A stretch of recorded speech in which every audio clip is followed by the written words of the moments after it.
I spend a lot of time working in different languages. So a lot of documents I do, I go through automatic translators sometimes, and actually it often gets translated as Attorney General or something like that.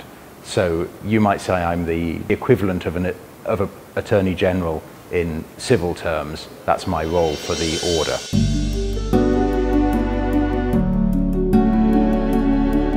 I met the Order of Preachers when I was a student at university.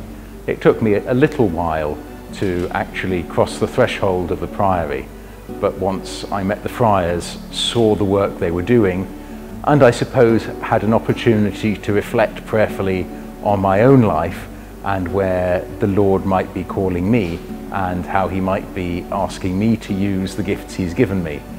The Dominican friars at least seemed to be a good enough fit to try, and it seemed to work so far. Well, the Procurator-General gets his title from the fact that he has to procure canonical favours from the Holy See.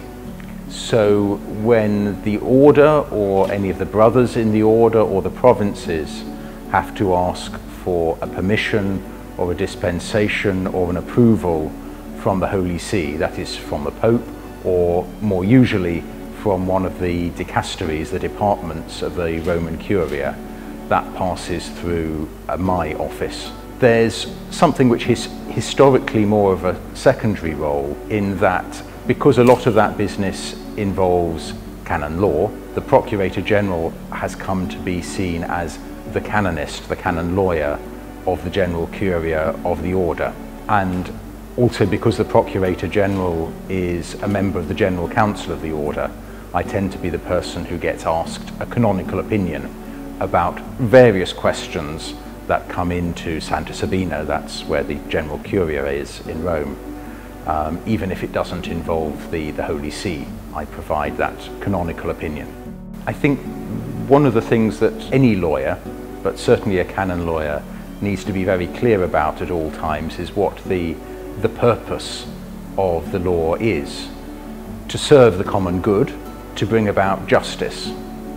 And whenever lawyers get into, you might say, playing games with rules to serve private interests, they've lost sight of what the law is for.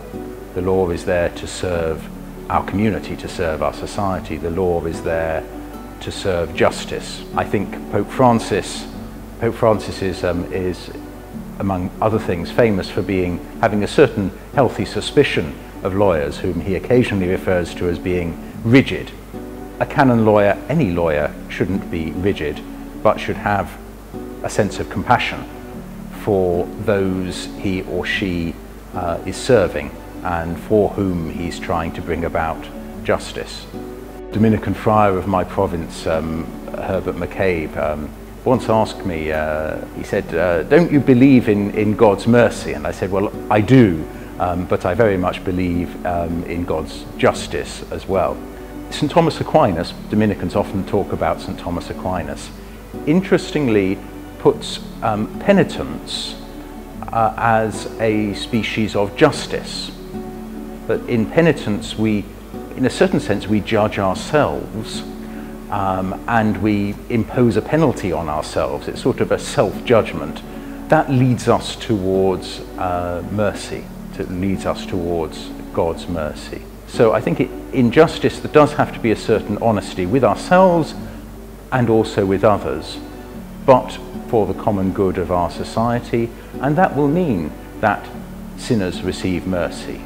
That will mean that pardon is given. That will mean that the grace of God is shown to those who need it, after justice has been recognized and working out his mercy in the world. And the lawyer, the canon lawyer, certainly has an important role to play in that process, which is part of the preaching of the good news.